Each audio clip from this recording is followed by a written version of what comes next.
You're being asked to support the researcher's conclusion. We highlight that, and we've got the researchers dating some transition to 3.2 billion years ago, and it's this idea that the lithospheric and mantle material is going to mix. So we've got to find that there is this lithospheric and mantle material mixing around 3.2 billion years ago. So starting with choice A, among rocks known to be older than 3.2 billion years, significantly more are mantle-derived than lithospheric, but the opposite is true for the rocks younger than 3.2 billion years. So the rocks themselves, did they actually get mixed, though? I don't know that, so we're going to need additional information to relate A to the mixing of the rocks.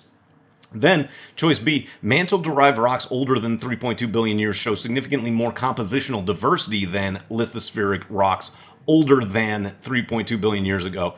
Well, that compositional diversity, is it from the lithosphere or the mantle? I don't know. I need additional information for choice B as well. Then choice C, there's a positive correlation between the age of lithospheric rocks and their chemical similarity to mantle-derived rocks, and that correlation increases significantly in strength at around 3.2 billion years old. Well, and we can get rid of that little drop down of the 5 minutes.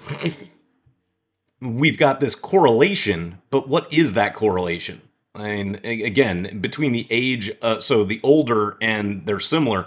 But again, if the age gets older, this is backwards. This is making it seem like it happened before 3.2 billion years ago. So that's going to be why we can eliminate choice C. And then choice D, mantle-derived rocks younger than 3.2 billion years contain some material that is not found in older mantle-derived rocks, but is found in older and contemporaneous lithospheric rocks.